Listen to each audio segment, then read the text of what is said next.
I meant to say thanks for letting me watch your fourth grade class. It was really No fun. worries. Yeah, Yeah. no worries at all. How are you doing?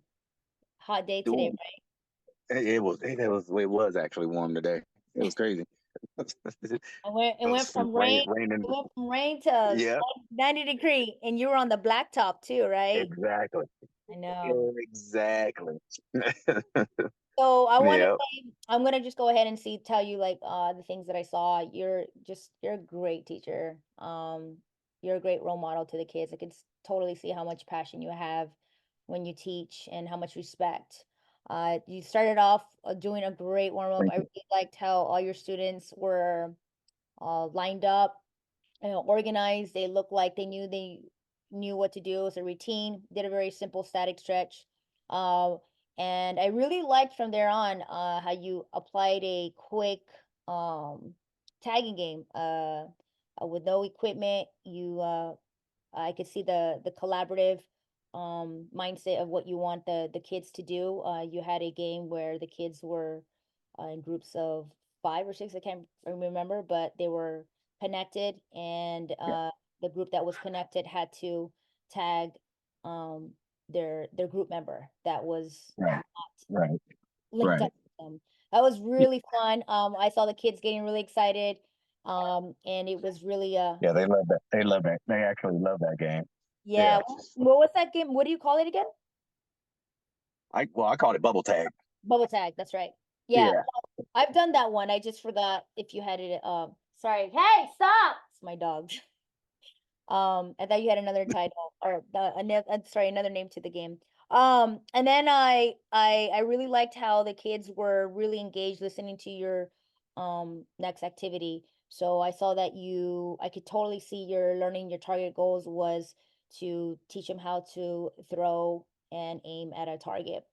You did a really good job explaining it down, how to hold on to the football, how to grip it, how to throw. I really liked how you got the kids involved to demonstrate with you. It seemed really easy to understand what you were doing.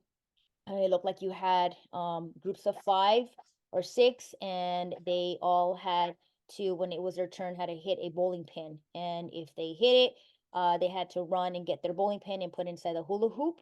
And the objective was to have the team, whoever hit the bowling pin and got the most bowling pins, was the team that won. Right. Definitely see the not just the skill part, but I could definitely see what your goal was to get them working as a team and collaborate and have some strategies. It was really fun, and I really liked how, I mean, it looked like it was a fun activity, and it was fun, and I'm gonna have to steal that lesson from you. um so but I want to do a debrief. I'm definitely gonna steal that idea. So it was really fun. But I Well, want to it's ask good. It's good. Call it folding when you call it. call it what? Call it foaling. It's football and bowling together. Bowling, that's right. That's Yeah. right. Bowling. Yeah. Awesome. Creative. I mean, the kids already were excited to play the game because it wasn't football or it wasn't bowling, it was bowling. Yeah, So exactly. I'm gonna ask some questions. I just wanted to brief. I want you to think about your lesson that you did today. So Okay. starting from the number one, on a scale from 1 through 10, how close um was the lesson to your ideal? Um, it was actually high. I think I would give it probably about 8.5, somewhere in that area. Okay, Yeah. awesome. What would have to change to make it closer to 10? Um, I think if I were to have more time to or in my class, because I only have like a good half hour, so all the things that I do to lead up to it with the stretching and the warm up, and then to get right back, right into the game, like next week or the next time we do it, I'll be able to just jump right in with to that game, without the explanation, because explanations take about a good a few minutes, which takes away a little bit of time. So the next time that we'll get ready to play, they'll have time to practice a little more and give I just think with more practice they'll have more, more fun, get, learn more accuracy, more, get a better feel of the ball and how to throw it. Okay. Awesome. Next question. What would you see your students doing differently? um Let's I talk I about any. I know you had the warm up and you had the lead up game, which is the cooperative tagging, bubble tag game, and then you had the throwing and target game. yeah, So any of those three, which one would you? I would, more than anything, I think understanding, just the understanding of what I was trying to get across to them to do. I think that plays a big part of um of confidence and motivation for them to, be able to do what, well, do that exercise and other stuff too. Okay. All Yeah. right. Describe what that would look like. Well, like I said, with practice, I think practice and more time. I think that'd be the major thing to be, to be able to do. So with having more time, they'll have more practice, and I think that would play a major part in it. Okay. And would you Yeah. say more practice and time for the lead up game, which is the bubble tag, or more the bowling, or a little bit of both? I would say more the bowling because the bowling, it gets them moving as well because they have to go and chase their ball because especially, a football just doesn't roll normally. It bounces all over the place. So after you throw the ball, it hits the ground, they go and chase that ball and run it back. Since it's a game and it's a game of they're trying to get the most pins down as fast as quickly as possible, um they're hurrying up, they're running, and they're, running around as fast as they possibly can to pick up the balls and get them back to their teammates. Yeah. So it incorporates that as well. Okay. Yeah. Um, Next question. So if you were able to do that, how would you be able to measure it? So talking about that, you said that you described how you want the bowling to be a little bit better. How would you measure like, hey, they are doing better? Saying that you wanted to give them more time. How would you be able to dictate that?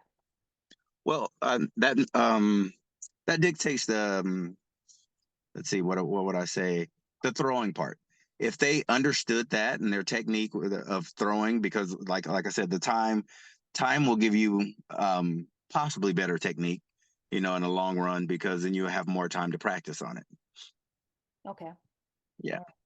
Um, and I mean, with all this saying, it's just like more time. Would that be your goal? Would it be your goal of just getting them the that more time, less talking, or is there another goal that I you I think I think more of anything, the technique is more of my goal, to try to get them to understand um, the throwing, um, get their throwing knowledge to a level of their comfortability of when they step onto a field or something like that with a football, they feel very confident in throwing a ball because they have the right technique. okay? So you want to get down. So your goal for this unit would be that you want them to get down the technique Yes. throwing the football. Okay, Yes. so they could be able to hit to target. Right. Okay. If you Or could, play a simple game of football. right? Okay, if you could teach that goal, would it really matter to you though? Would it really matter to yeah, would it matter to To me, because of the person I am, yes, it does matter. Um, Maybe not to the kid, but to me, to give them the understanding of throwing a ball, will it would matter to me that they actually learned it, that skill. Okay. All right. And I guess the next and last question is what teaching strategy would you like to achieve your goals? Um, To say that you want them to be able to throw that ball, that's your goal. And what's your teaching strategy to achieve that? yeah. To achieve that, like I said, I think more than anything, what I taught them is about where they need to be on their technique. Now, I will always fine tune the technique depending on each kid. And you walk around, from group to group to make sure everyone is doing it the proper, as properly as they possibly can. And then, critique them and give them good feedback. And once you give them good feedback, maybe they can correct their problem, and then they can, and go from there. Awesome. All right. Yeah. Yeah, that's great. I definitely think that's a great strategy. Yeah. Walking, observing, per groups, individually, showing the technique, so they can be able to throw the ball better.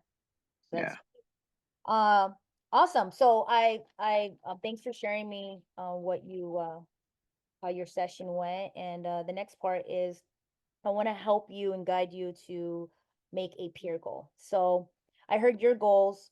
A peer goals is broken down to by the letters. So we want to make sure that your goal is powerful, right? Where you are creating a goal where you're asking yourself, is this going to make the students' lives change? Is it going to make an impact for them? Is creating a goal, is it going to be easy? Um, and is this emotionally compelling? Which is this goal that you're going to create something where you really want to teach because you have a passion for it?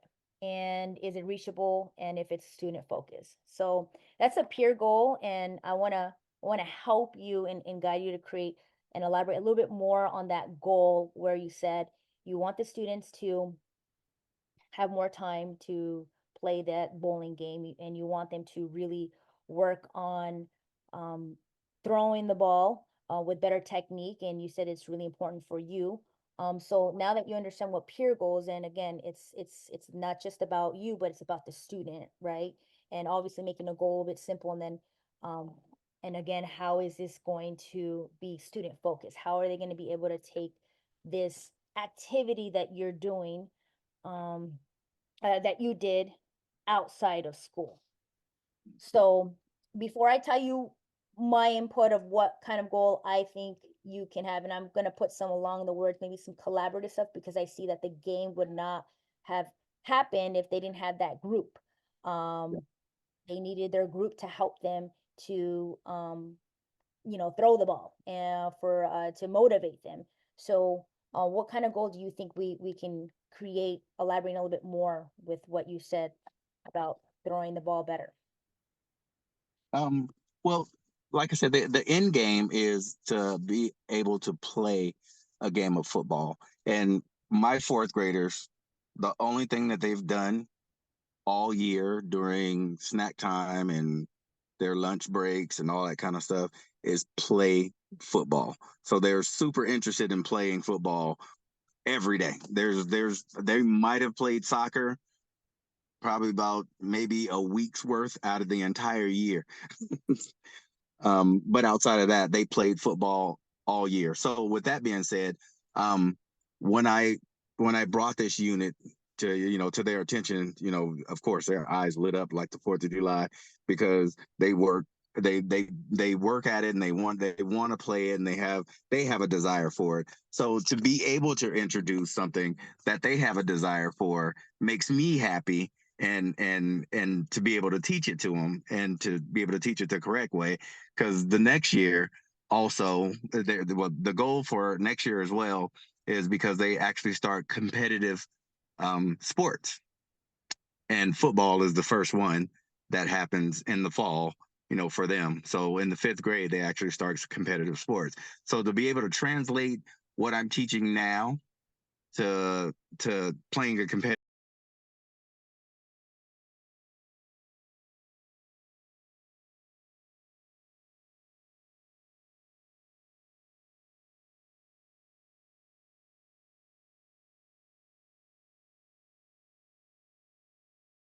Right, we had that goal, right? So I some strategies. Um, you explained your strategies to me. So what I want to talk to you about, some strategies that I hearing your what you've done and what you want to do, and now that we know what the goal is to you about some strategies that I hearing your what you've done and what you want to do, and now that we know what the goal is I the lead up games, how about the lead up games can be a little bit more, um, I'm trying to think, football, you're trying to teach the skill, you want them to work collectively, um, perhaps look at modified skill, um, football games where it's, or maybe perhaps playing small sided games, two versus two. I don't know, that's more soccer. Two against two. Well, what I try to do is, so my warm up games is like I call it low key warm up game for football. So I mean, you can use like the tag game, like the bubble tag game. It's for agility and fleeing, because that's what you're doing, is you're fleeing away from someone, and that's what you do in football. You flee away from somebody. So that's what I use that for. So my warm up games are usually something that tags um my end goal that I'm trying to get to, because now you have an idea of what's going on in the game without me telling you that this is a part of the game as well. Yeah. No, that makes sense. Yeah, thanks for I agree. And just I don't know, what do you, yeah, and then I think too, I was wondering, I think that maybe, like I said, so when we're talking about peer goals is about, how this can make an impact to students' lives. What do you think about telling them what's the purpose, giving them scenarios, or giving like a coaching tip why it's important to learn the skill and to be able to play on a football team, or why is it important to play in a game with a group? Have you thought about maybe like put introducing like some stories or Yeah, so I'm glad you said that, because today I actually gave them a story, because I was, like the overconfident ones that like to say, "Oh, I know how to throw. I can do this and do that." So I gave them a story on myself, and I told them I ran fast already, but I went to a runner or somebody that taught technique to running, because I wanted to learn how to run faster, and I wanted to be smoother, and I wanted to cut, time off. I was one of the fastest people there were at my school, but I also wanted to learn a better technique to make me even faster if that was possible. So I learned how to run from somebody else, although I was fast already. So you can never say that you won't be able to seek out something that you really want, you know, even though you can do it already. yeah, no, that's So awesome. Yeah, yeah. those stories can definitely motivate the kids and Right. even accomplish your goal. Yeah, those would be my tips, and I can definitely share you some of the PE workshops that I go to, and share you some pretty much football modified games, again going towards the goal that you want, and again just getting them ready to play on a football team and using the right technique for throwing and catching, and of course, strategies to be able to score a touchdown. Um,